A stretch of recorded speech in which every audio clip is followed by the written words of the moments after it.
Maternidade no Ar chegando para mais um episódio e hoje eu trouxe uma convidada muito especial. Ela diariamente está nos nossos lares. Vocês já devem ter ou escutado a vozinha dela ou já conhecer a figura dela. É uma jornalista assim como eu, mãe de duas, tá? A Alana, de 4 anos, e a Esther, de 2. E assim, apesar de termos estudado juntos na Universidade Federal de Sergipe, a gente se aproximou mesmo depois da maternidade, porque a gente começou a trocar figurinha. Isso, porque ela, assim como eu, é uma mãe atípica. Eu tô falando de Paula Azevedo, repórter, jornalista, radialista da TV Sergipe, que eu tenho uma satisfação enorme de receber aqui. Muito obrigada pela sua presença. Eu sei que você fez um malabarismo hoje enorme para estar aqui, então isso me deixa mais honrada ainda. Como eu disse, a honra é toda minha. A gente conversou um pouquinho antes, da gravação, e a honra é toda minha poder estar aqui com você, trazer um pouquinho da minha experiência de maternar, Isso, agora de falar sobre maternidade, é um assunto que você não fala normalmente. Não costumo falar, não, porque no jornalismo a gente traz os fatos do dia a dia, Então agora é hora de falar sobre maternidade, um papo bem bacana, uma coisa que aproximou muito a gente, nos últimos tempos, e é algo que transforma o ser humano, transforma a mulher. Transforma em todas as formas. E aí, a maternidade em si já transforma. Se a gente falar de maternidade atípica, então, eu acredito que os tons da maternidade atípica são mais fortes, Tem toda uma sobrecarga emocional aí bem envolvida, intensos, eu diria. Mas, Paula, como nós temos essa iniciativa, essa personalidade de estar sempre pensando assim no que pode ser bom, no que a gente pode extrair, pegar aquele limão e fazer aquela limonada ou uma caipirinha para quem gosta, E a gente tá sempre aí tentando olhar o lado bom, sem romantizar, mas assim, a gente falar das transformações positivas que a maternidade trouxe na nossa vida, porque assim, quem se permite verdadeiramente se transforma, não é? Com certeza. E eu acredito que, assim como eu, você se permitiu toda essa transformação. E a gente sabe que, enquanto seres humanos, a maternidade nos transforma num grau que eu acho que nenhuma outra experiência é capaz de fazer. Impossível ter algo que transforme tanto quanto a maternidade. Quando eu descobri a gestação de Lana, eu comecei a mudar quem eu era. Eu digo que eu me tornei uma leoa, literalmente, porque tudo que eu pensava era para o bem-estar da minha filha, mesmo dentro da minha barriga, eu já estava ali cuidando daquele serzinho, pensando no melhor por ela, e ela nasceu, e eram todos os cuidados para ela no primeiro momento. Depois veio Esther, que agora está com 2 anos de idade, Ela já está com 4, 1 ano e 11 meses, aí foi um desafio grande, lidar com 2 bebês dentro de casa. Duplo. Desafio duplo. E tudo isso mexeu muito comigo. Então, Imagina. É aquela coisa de você pensar, nossa, eu tenho 2 crianças que precisam de mim, que dependem de mim, que são a razão da minha vida, pode-se dizer assim, porque Deus me presenteou com 2 crianças lindas, maravilhosas, personalidades muito distintas. Sim. Muito distintas, são irmãs, filhas do mesmo pai, da mesma mãe, tem só 1 ano e 11 meses de diferença entre uma e outra, mas são muito, muito, muito, muito diferentes. É impressionante como uma acorda de bom humor, a outra acorda de mau humor. Uma é mais encrenqueira, a outra é mais elétrica e por aí vai, São várias as diferenças. E quando a gente vai levar em consideração, por exemplo, que Lana é uma criança autista, ela tem nível de esporte 1 do autismo, coisa recente também, vai fazer 1 ano que a gente pegou o laudo dela, Ela estava com 3 anos e 10 meses quando a gente teve o laudo oficialmente. Então, isso mexe muito mais ainda. E quando a gente vai levar em consideração tudo isso, você vai ver ainda mais as diferenças de uma e de outra. E também as vantagens de ter, de certa forma, uma criança atípica em casa. Porque essa vivência da tipicidade muda a nossa forma de ver o outro. Isso.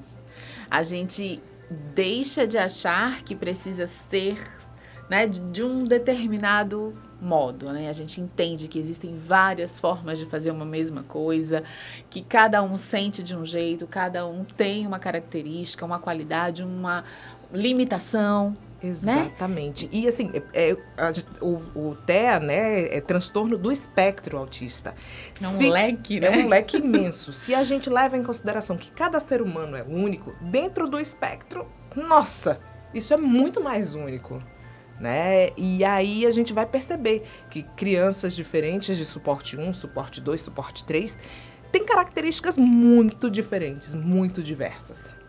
Né? E isso é muito rico de a gente imaginar. É verdade, Paula. E assim, eu acho que essa maternidade atípica, principalmente, ela nos coloca assim numa posição de não julgamento, em primeiro lugar, né? Porque a gente entende que eu olho para uma mãe assim que está enfrentando uma birra de uma criança, eu tenho vontade de ir lá abraçar ela. Né? Nossa, quando eu vejo, eu tenho vontade de ir lá também e dar uma acolhida, porque eu sei que é dificílimo enfrentar uma birra. Lana já passou várias situações de birra. Ultimamente ela tá num momento também de muita birra, porque ela tá passando por uma transformação na comunicação dela, que deu um up depois de várias terapias, né? Ela tinha começado a fase do porquê, né, que vai aí entre 3 e 4 anos de idade. Ela tinha começado muito timidamente, deu uma paradinha e aí agora voltou com força total. E quando ela voltou agora com força total, ela tá, de vez em quando, não aceitando o que a gente fala. Você tem que ter respostas mais elaboradas, né? E respostas elaboradas e também simplificadas, né? Para ela entender, porque o autista, ele entende tudo muito concreto. É né? verdade. Ele não entende a coisa. Se você disser que é uma cabeça de melão, ele vai pensar que é um melão no lugar da cabeça. Isso, é verdade. Não é verdade? E aí você tem que buscar argumento cada vez mais para... Ô, Paula, essa questão da comunicação que você está falando é interessante, né? Porque nós, comunicadores, a gente entende que a responsabilidade do entendimento é de quem está emitindo, né? Exatamente. Então, assim, você se desafia o tempo todo para... tornar aquela informação consumível, né, por ela, né, que ela entenda, palpável para ela, né? É um desafio muito grande, porque como ela tá nessa fase do porquê também, ela faz, eu digo, filha, não põe isso aí que não é legal. Por quê? Porque, filha, se você colocar aí, vai cair, pode te machucar, pode quebrar. Então, tem que explicar tintim por tintim, bem detalhadinho, bem esmiuçado, para que ela possa entender por que ela não tem que fazer aquilo, porque ela não deve fazer aquilo. Sim. Então, não basta só dizer, não faz. Você tem que justificar e bem justificada, amarradinho. Amarradinho. É muito desafio, né, Paula? É muito desafio, mas é tão gostoso, sabe? Algumas coisas emocionam muito a gente, né? Eu lembro muito do seu exemplo com o Gael, a gente até falou disso. Sim. Que quando ele começou as primeiras palavrinhas na terapia, que você dizia que a terapeuta fazia amarelo, que ele fazia o mar, você vibrava com aquilo ali. Sim, a gente já fez a comemorar cada coisinha, a gente comemora né? cada pequena conquista, sabe? E eu lembro recentemente, em dezembro agora de 2023, Lana teve um princípio de pneumonia. Uma pneumonia atípica que os médicos definiram porque ela não deu febre, ela não ficou prostrada, não teve falta de ar. Mas ela estava com uma tosse persistente. Sim. Há 3 semanas e ela fez, mamãe, tá doendo aqui. Aí eu, aonde, filha? Aí ela mostrou que estava doendo nas costas. Aí eu, alguma coisa muito estranha aí. Sim, perigoso. Acendeu uma luzinha. Eu já estava incomodada com a tosse. E aí no dia seguinte, na casa da minha mãe, ela fez, vovó, tá doendo aqui. Aí apontou para a região do abdômen. Sim. Aí, quando eu cheguei em casa, minha mãe fez, eu quase liguei pra você, porque ela não tava reclamando de um incômodozinho na barriguinha. Aí eu, mãe, pelo amor de Deus, por que não me ligou? Você tava trabalhando, filha. Eu, mãe, pelo amor de Deus, que minha mãe é minha rede de suporte principal, sabe? Meu braço direito, meu braço esquerdo. Porque meu marido trabalha o dia inteiro. Eu trabalho parte do dia na TV Sergipe, então... Minha mãe é quem fica com elas enquanto eu tô terminando o meu expediente de trabalho e elas saem da escolinha para depois começar outra rotina. E aí, quando minha mãe disse isso, eu digo, mãe, me ligava. Ontem ela já me reclamou de uma dorzinha nas costas. E essa dorzinha no abdômen, isso aí pode ser algo respiratório. Como ela tá com essa tosse insistente, não deu outra. Eu comemorei porque ela disse, mamãe, tá doendo. Né? Ajudou você a entender que ela tava com problema. Olha que coisa maravilhosa. Antigamente ela só ia fazer o quê? Chorar. Se a gente pedisse para ela fazer alguma coisa, ela fazia simplesmente, não! E aí gerava aquela coisa da birra. Sim. Né? A crise. E agora ela já consegue dizer, não, mamãe, eu não quero, por isso, por isso. Então, já é um grande avanço. Nossa. É o quanto a terapia ajuda, sabe? A gente se desgasta, se vira em 20, 30, Nossa. 500 para poder correr atrás das terapias, dessa rotina que é muito desgastante. Talvez seja uma das partes mais desgastantes, né? Da rotina da mãe atípica, da família atípica como um todo. Mas a gente vê os avanços e a gente comemora esses avanços. E chegar no shopping, por exemplo, outro avanço muito lindo. Maravilhoso. Eu sou babona. Eu também sou. Sou suspeita, mas eu sou muito babona. A gente chegou no shopping e ela estava vendo uns peixinhos que tem no shopping. E chegou uma outra criança do lado dela. Quando chegou essa criança do lado, ela começou a comentar dos peixinhos. Aquele é assim, aquele é assado, apontando. Aí eu, nossa, que coisa mais linda, tá interagindo. Mandei até mensagem pra fonoaudióloga, pra psicóloga dela, pra ter, Lana interagiu, tá, não sei o quê. Todas tudo é uma festa, tudo é uma festa, tudo é uma festa. Mas é isso que a gente aprende também, a dar valor a cada coisa, a cada passo, a cada momento. Eles nos deixam, assim, presos no presente, né? Com certeza. Se antes a gente ficava muito no passado ou no futuro, né? As crianças conseguem nos prender no presente pra gente viver aquilo, né? E eu acho que é justamente o que mais dói, digamos assim, quando a gente descobre a atipicidade dos nossos filhos, né? Quando vem o diagnóstico de um autismo, é justamente o fato de que a gente pensa no futuro. E agora? Isso. Como vai ser? Como é que esse mundo vai tratar essa criança? Como é que ele Como é que essa criança vai viver nesse mundo? Isso. Que a tendência da mãe é proteger. Se a gente pudesse, a gente punha numa bolha e não tirava mais nunca. Pra ninguém tocar, ninguém fazer mal. Mas a gente sabe que não é assim. A gente tá criando os nossos filhos para eles viverem nesse mundo. Mas eles têm que fazer a diferença também nesse mundo. Eles não podem ser iguais aos que já estão aí. Isso é mesmo, é verdade. Né? Eles têm que ser diferentes, eles têm que ser como a gente gostaria que outras pessoas tivessem sido com a gente. Então, é verdade. Quando eu comecei as terapias com Gael, Paula, aconteceu uma coisa muito interessante comigo, porque apesar de eu não saber ainda do que se tratava, eu tinha essa coisa muito de proteger, né? Eu tinha medo que o menino subisse no sofá e caísse, quebrasse um braço. Eu tinha medo que ele fizesse, né, muitas coisas. Então, e a gente estava vivendo uma pandemia. Isso. Então, assim, ele ficou mais preso dentro de casa, não pôde ir para a escola. E aí as TOs diziam para assim, na primeira consulta que eu fui com a TO, eu segurava meu filho assim, eu não queria que ele... Com medo de que ele descesse, se né? machucasse. Eu segurava ele de um jeito, e ela disse, mãe, primeira coisa, solta ele. Deixa ele explorar essa sala que é cheia de estímulos. Né? De estímulos aqui, deixa, e eu... Tudo bem, né? Aí aquela coisa da mãe que queria segurar, que queria proteger, que não queria ela, mãe, deixa ele subir. Deixa ele escorregar, deixa ele balançar, ele precisa fazer isso, né? Aí a gente se pergunta, mas se ele cair? Faz parte da vida, né? Deixa cair. Então, eu já não tinha muito essa coisa da proteção nesse sentido. A minha preocupação é a proteção em relação aos outros. Para que as outras pessoas não magoem, não façam nenhum tipo de mal. A gente vive num mundo que, infelizmente, tem muitas pessoas que são más. Então, a minha preocupação maior é em relação a esses outros males. Mas quanto a cair, machucar, não tem problema não. A gente remenda depois, leva pro médico.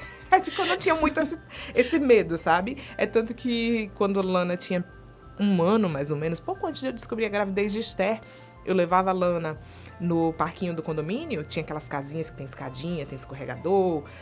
Lana subia e eu deixava ela subir. Eu só fazia, mamãe, põe a mão aqui, o pezinho aqui e orientando. E aí ela pondo as mãozinhas e subindo e subia sozinha e descia pelo escorregador sozinha. Então, olha que bom. Porque eu dizia, não, tem que explorar, tem que aprender o que fazer, como fazer. Então, Lana viveu muitas experiências motoras assim. Esther também viveu bastante experiências motoras, mas foi um pouco menos porque Lana já tinha ciúmes e aí acabava machucando a irmã, empurrava a irmã, alguma coisa assim desse tipo. Porque Lana também não entendia muito bem, né? o que era aquele serzinho pequeno ali que estava chegando no espaço dela. Sim. Então tem toda essa questão, né, de ser obrigada. Antes ela tinha a mãe e o papai para ela somente, e todas as outras pessoas com atenção voltada só para ela. E depois chegou um outro bebê. Pra aprender a dividir. Pra Logo dividir a de atenção. pequenininha já tem que aprender a dividir. Aí foi puxado para ela. Mas tá dando conta, né? Tá dando conta e as duas são super parceirinhas. Eu acho fofo porque mesmo Lana sendo uma criança atípica, quando Lana ganha alguma coisa, ela faz. E o de Teté? Que ela chama a irmã de Teté. E quando Esther ganha alguma coisa, ela faz. E o de Lana? Então elas têm essa parceria. Sim. Tem as briguinhas, as tretas de irmãos, como eu costumo dizer lá em casa, mas elas Se amam. Se amam, faz parte. Bom, eu vou pedir licença agora, fazer uma pausa aqui nessa conversa para falar dos nossos queridos apoiadores, os que tornam possível Maternidade no Ar acontecer. O primeiro deles é a MA Engenharia, que oferece serviços de instalação elétrica, construção civil em geral, projeto e instalação de SPDA, mais conhecido como para-raios, metal mecânica, com corte, solda e montagem de elementos metálicos, entre vários outros. Para orçamentos, você fala diretamente com o dono e já pode negociar um preço que caiba no seu orçamento. Ligue 79 ao DDD 999558954 e converse com Murilo Andrade. MA Engenharia, atendimento em todo o estado de Sergipe e em outras regiões. Agora você que está pensando em empreender ou se reposicionar no mercado e não sabe por onde começar, a minha dica é Empreendex Estúdio Criativo. Nele você encontra uma equipe pronta para abraçar a sua ideia e avançar junto com você. Conte com a Empreendex para a produção da sua marca, criação da identidade visual, site, gestão de redes sociais e diagramação para impressos ou digitais. Anota aí, Empreendex Estúdio Criativo. Para saber mais, acesse o empreendex.com.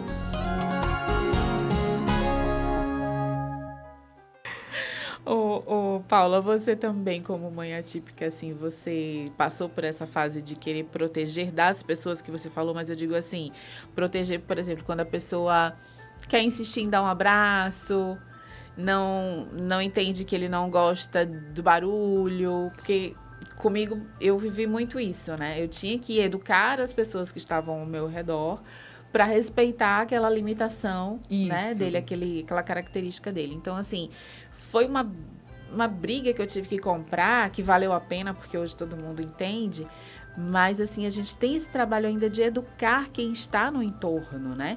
Para saber lidar, porque essa coisa de, dá um abraço na vovó, dá um abraço no vovô, é um beijo, mas, assim, a criança não gosta dessa aproximação, né? Isso. Então, assim, tem gente que fica ali forçando, insistindo, mas, assim, é respeitar, né? Tem que respeitar o momento. Esse limite tem que ser muito bem estabelecido. E era uma das minhas, assim, principais preocupações. Eu ficava ali tentando proteger, mediar aquela relação, porque eu sabia que aquilo era aversivo para ele, né? E, claro, a pessoa gosta da família, quer abraçar, quer fazer aquele chameguinho, é fofo, é gostosinho abraçar. Sim, mas, assim, nem toda hora. Nem toda hora. E, assim, e aí, quando eu penso nas mães que não conseguem abraçar seus próprios filhos, né? Deve ser uma dor absurda, né? Porque essa coisa do toque, para muitos, é algo realmente intolerável. Então, eu acho que a gente que é mãe, a gente cria, assim, essa bandeira de tentar, assim, fazer com que o mundo entenda e se prepare para aquela criança, né? Exatamente. O mundo à nossa volta, principalmente, né? Lana, ela não teve muito essa coisa da aversão ao toque, o abraço. Ela gosta de abraçar, mas também tem o momento dela. Então, a gente procura respeitar. E a família, no geral, antes mesmo de a gente ter o diagnóstico, as pessoas da minha família compreendiam bastante isso. Que bom. Compreendiam bem. Às vezes eu chegava na casa do meu pai e Lana não queria falar com o avô, não queria dar um beijo, não queria dar um abraço no avô. Aí meu pai fazia, ô filha, vem falar com o vovô. Aí ela, não. Aí saía. Gael Saía também correndo. diz não. Fazia não e saía correndo. Aí ele fez, não, daqui a pouco ela vem e fala comigo. E realmente, depois acabava que quando ela se ambientava um pouco ali, daqui a pouco ela vinha, dava um beijo no avô, dava um abraço, vinha, conversava, vovô, tem não sei o que no jardim, tem assim assado, vovô, eu quero brinquedo tal, não sei o que. Então, tem isso, Sim, de as pessoas de saber o entenderem, time, né, de também, saber o né? tempo dela, entender o tempo dela, respeitar o tempo dela. Isso. E isso é fundamental para os autistas e para nós mesmos. Muitas vezes nós mesmos não estamos muito afim de um abraço. É verdade, é verdade. Porque, assim, tem momentos que a gente quer ficar lá da gente, como diz a história. A gente quer ficar no nosso cantinho, do jeito que a gente tá naquele momento. Às vezes a gente tá vivendo uma situação de dor, de tristeza, ou então você tá um pouco mais introspectivo porque tá pensando em alguma coisa que você tem que fazer. E você precisa daquele momento ali para se organizar, pensar, projetar o que você precisa fazer. Isso. Né? O problema é que muitas das vezes a gente não se conhece, não se respeita. E aí a gente transfere isso também para a criança, que a gente acredita que tem que fazer o que a gente quer, né? E não é assim, não dá. Né? Uma das coisas que a maternidade atípica me ensinou foi isso aqui, que nada é como eu penso, nada é do meu jeito, né? E Gael me ensinou também a ter mais fé, sabe? Porque a gente se apega nas pequenas coisas, porque a gente sabe que aquilo é um salto para algo maior, né? Então a gente acredita. E também uma coisa que a gente aprende é aceitar as coisas como elas estão, né? O meu pai, ele dizia sempre assim, ele ficava, ai meu Deus, mas será que meu neto não vai falar? Mas meu neto não deve, aquela lamúria, sabe? Aquela coisa assim. E eu dizia, pai, se ele não falar, a gente vai encontrar um jeito de se comunicar com ele, não se preocupe.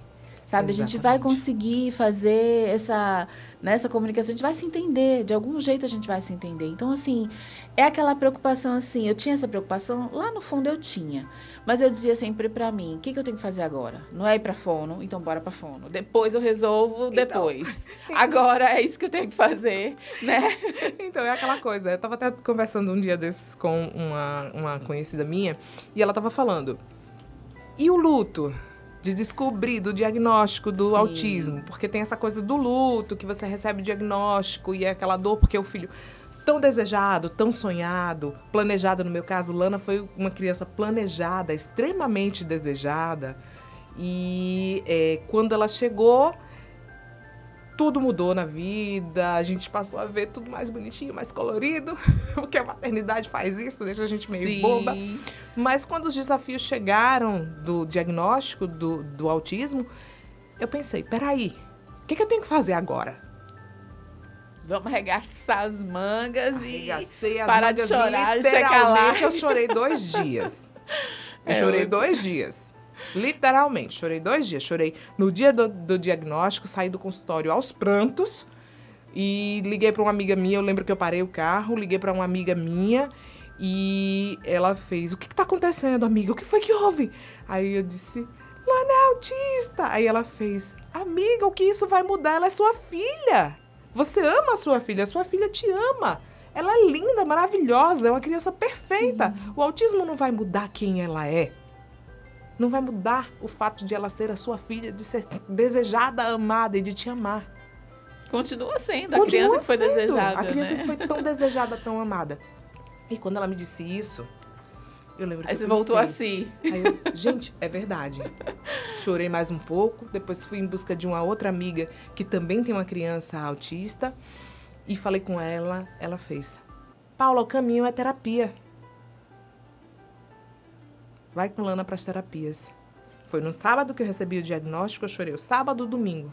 Na segunda-feira eu já estava correndo atrás das terapias para Lana. Ela já vinha fazendo fonoterapia antes do diagnóstico, foi a fono quem me ajudou nesse processo para identificar as características do autismo, que eu já vinha desconfiada. Mãe tem sempre aquela pulguinha que fica ali atrás da orelha, né? Pior que chamam a gente de doida, né? Não, invalidam nossa suspeita. É sempre assim, porque mãe é aquela coisa que fica, aquela pessoa que fica procurando defeito. Problema. Problema. Mas não é, gente. A gente não procura problema. A gente simplesmente... Às vezes eu vejo outras mães dizendo, eu vi outras crianças. Não é questão de você comparar, mas tem comportamentos, há marcos de desenvolvimento que quando você tá por dentro do desenvolvimento infantil, você entende que Isso tem mesmo. esses marcos, que tem esses momentos, que a criança tem que, por exemplo, ela tem que ter um tempo esperado para andar, para engatinhar, para falar, para dizer as primeiras palavras, balbuciar as primeiras palavras, expressar o interesse pelo outro. Então, você vai percebendo que alguma coisa está diferente. Lana foi uma criança que, desenvolvimento motor dela, ela desenvolveu maravilhosamente. Lana, com 1 ano de idade, tinha uma pinça maravilhosa. Ela já pegava um lápis, uma caneta, parecendo um adulto. Sim. Ela pegava perfeitamente a caneta e o lápis. Então, assim, a gente não desconfiou da parte motora. Mas ela tinha uma dificuldade de comunicação. Ela tinha uma sensibilidade ao barulho, desde muito novinha, que eu desconfiei nos primeiros meses de vida. Sim. Ela nasceu no mês de junho. Imagina, junho em Aracaju, em Sergipe, país do forró. Rojões a todo vapor. Essa época me dá arrepios. Apesar de gostar, ganhou outra conotação pra mim.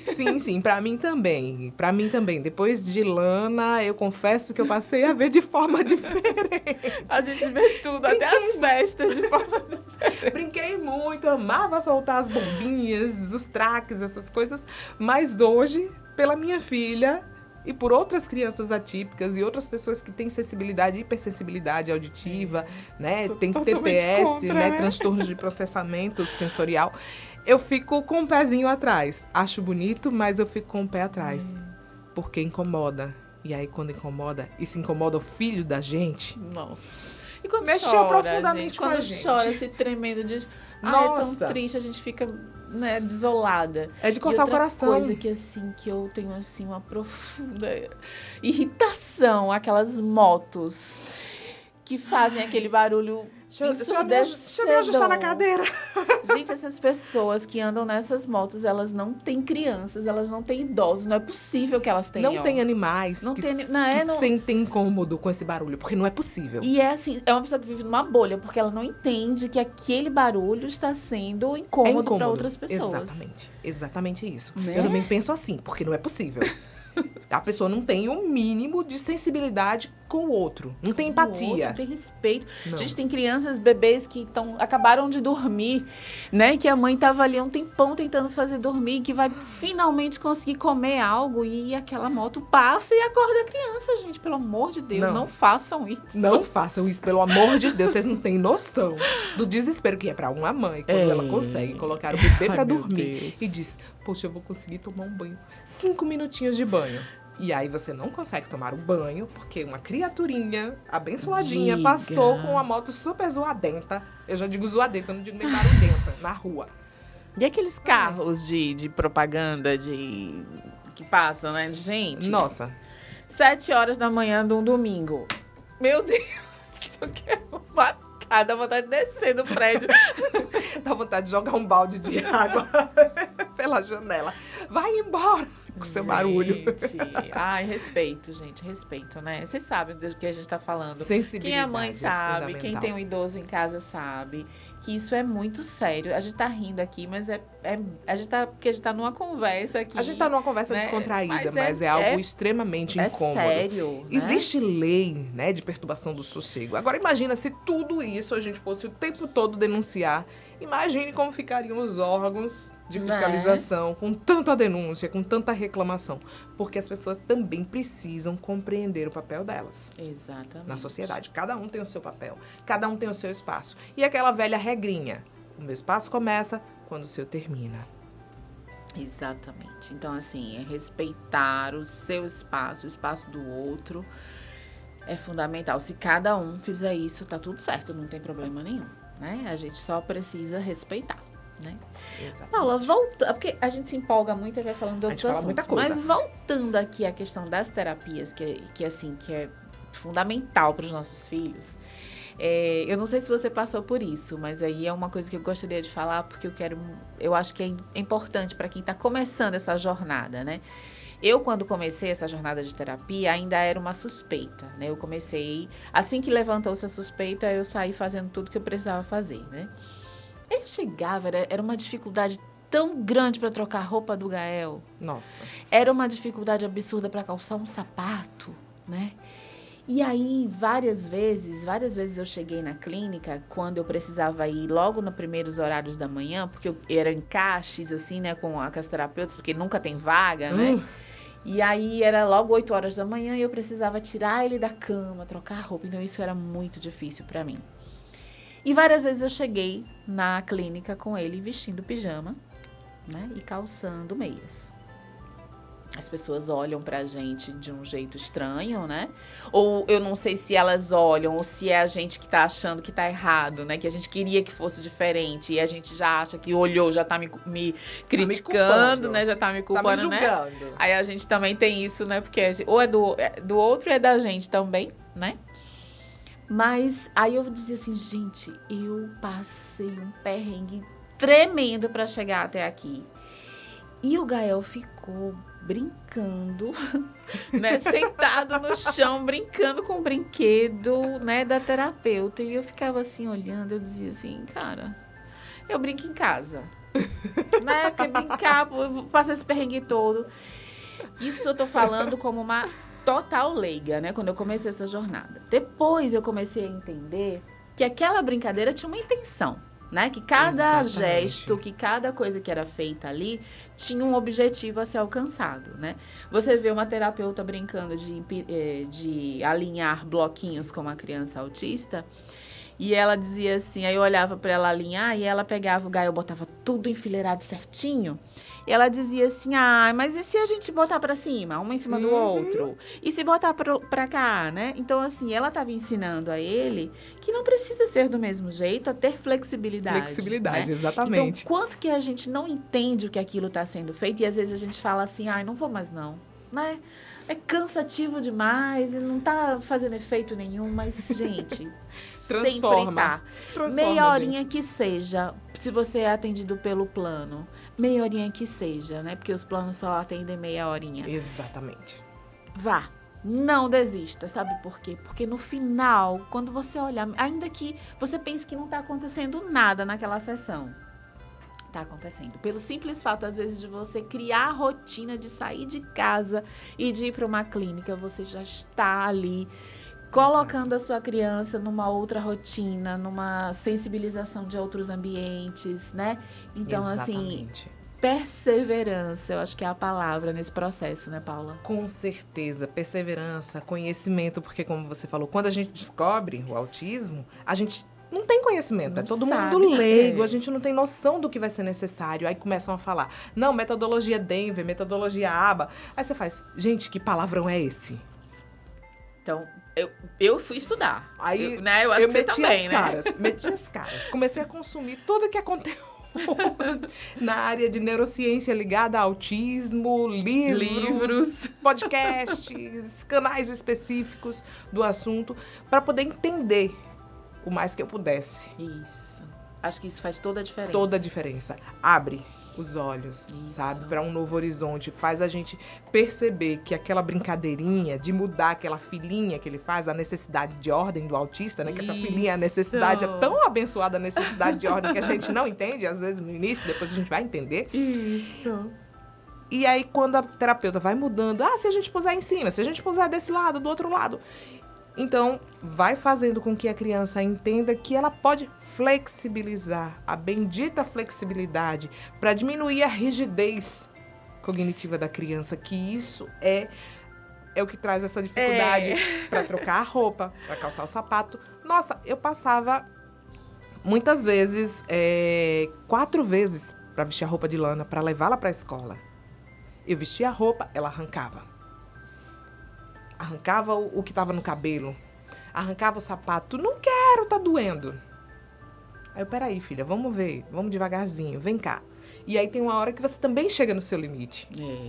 Porque imagina só, você que é mãe, que tá aí do outro lado, você consegue arrumar sua criança em 15, 20 minutinhos no máximo. Para quem é mãe atípica, pode pôr 40 ou mais.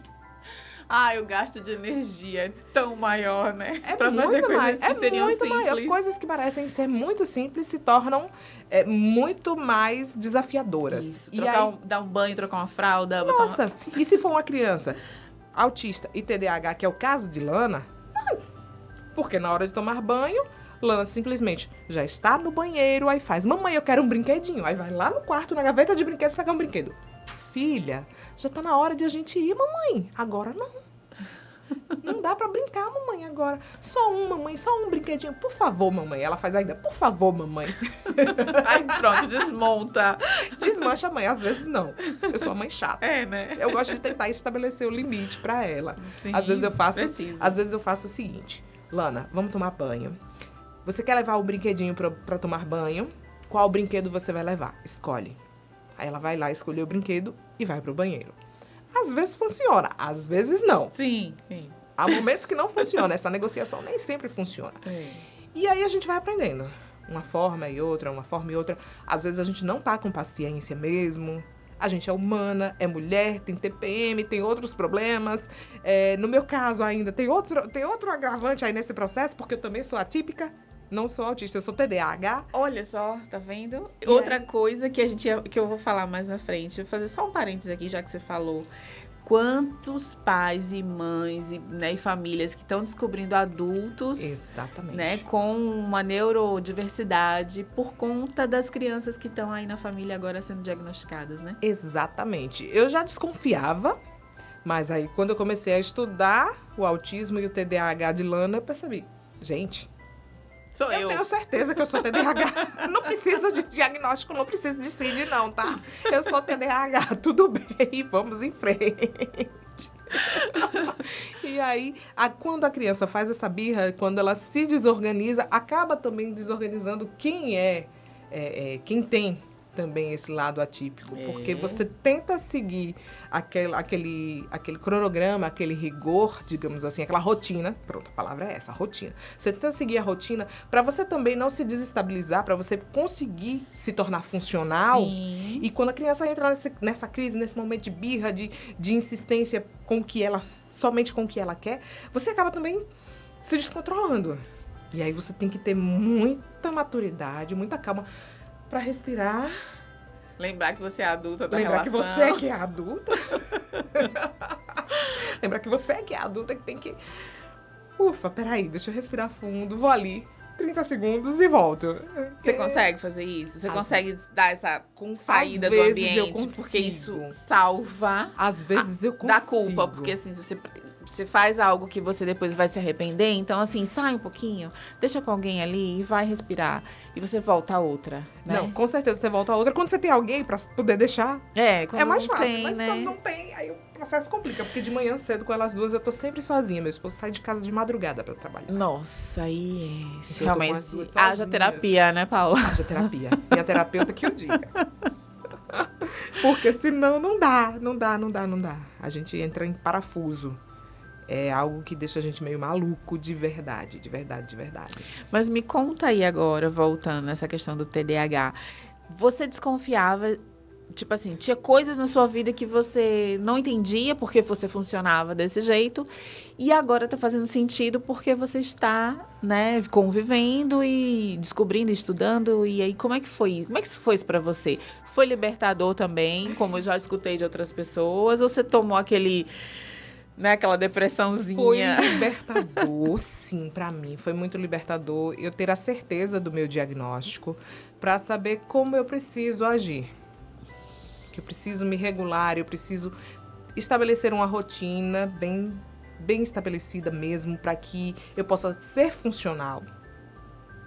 Isso que é o mais difícil para o TDAH, ele entender que ele precisa ser funcional e que ele precisa ter uma sequência. Mas, Paula, pra vamos fazer fazer as aqui coisas. só uma pergunta dentro do que você está dizendo.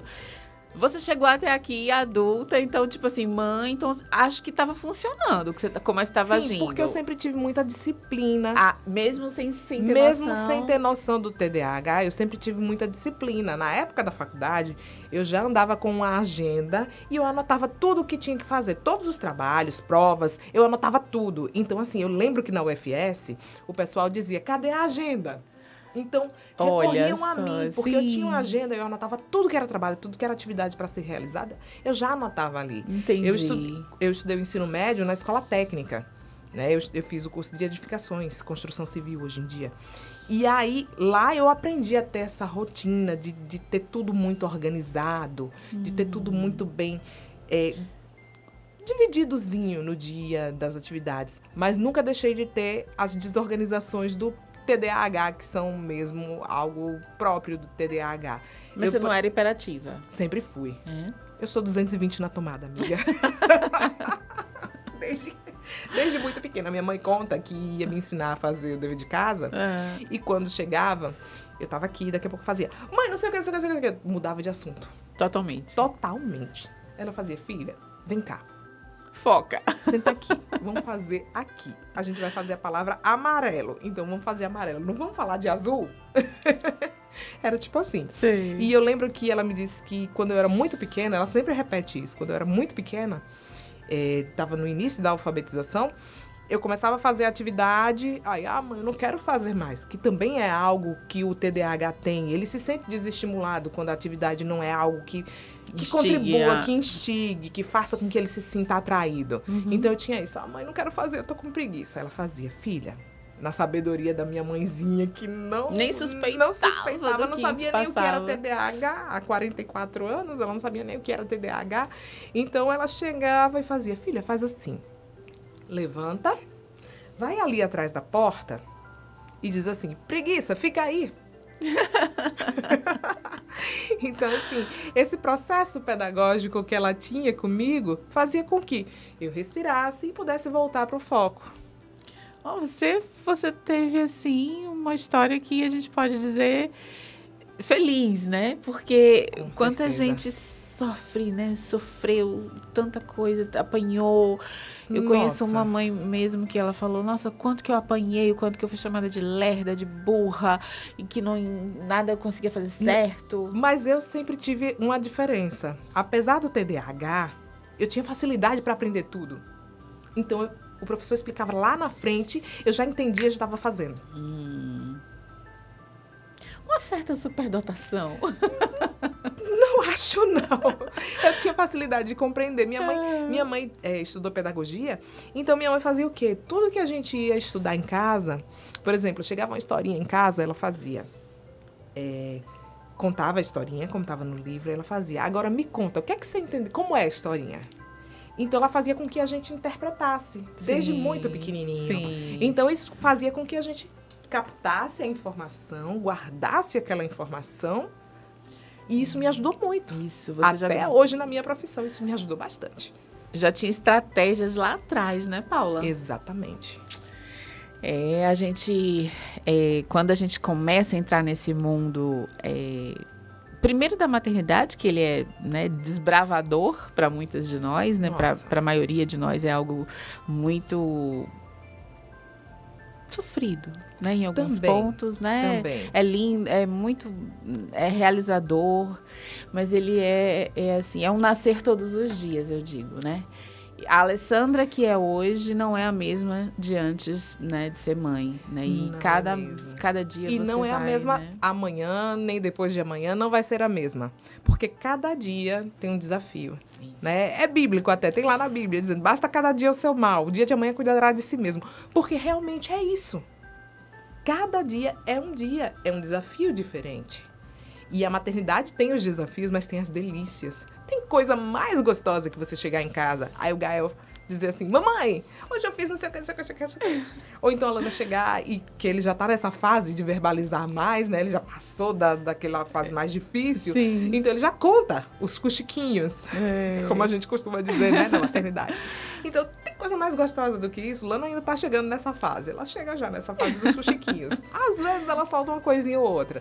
Tô ansiosa pelos cochiquinhos, não vou mentir. Chegam já. Chegam já. Mas é aquela coisa. Cada vitóriazinha, cada pequena conquista dos nossos filhos, cada beijinho. Às vezes eu tô em casa, tô na cozinha fazendo alguma coisa pra comer. Lana vem de lá da sala, vem, me agarra e faz. Mamãe, eu te amo. Aí me dá um beijo e sai. Oh. Tem coisa mais gostosa do que isso? Não tem. Não tem. É impagável. Eu acho que é impagável. E assim, Para aquelas mães que os filhos não têm essa proximidade com o toque, que não verbalizam, é muito dolorido. Eu concordo com você quando você falou antes, e a gente vê outras mães falarem isso. Mas só um olhar que a criança direciona para a mãe é tão gratificante. Eu acho que essas crianças, elas descobrem uma forma diferente, uma forma delas, né, possível para elas, né, para expressar, e as mães vão entender, às vezes, muitas vezes só elas entendem, né? Então, eu acho que uma das coisas mais importantes para a gente dizer hoje é: viva a sua realidade, né? Viva de acordo com as suas possibilidades. Faça o seu melhor com as ferramentas que você tiver. Aproveite o seu presente, sabe? Comemore as vitórias do seu filho, cada uma delas. Persista, sabe? Porque a persistência, a perseverança vai fazer com que você enxergue ao longo de um tempo tanto que você andou, né? O tanto que houve ali uma mudança. Verdade. Né? Então, assim, mães, se sintam abraçadas. Quem quiser mandar mensagem para Paula, deixar aqui um comentário, fazer Pode uma pergunta. mandar. Paula é super tagarela, adora conversar, adora interagir. Amo conversar. Adora falar sobre filho, Principalmente, né, Paula? a melhor parte da vida. Então, a gente vai estar aqui. Espero vocês, espero comentários, compartilhem esse conteúdo e a gente se vê no próximo episódio, gente. Tchau, tchau. Tchau, tchau.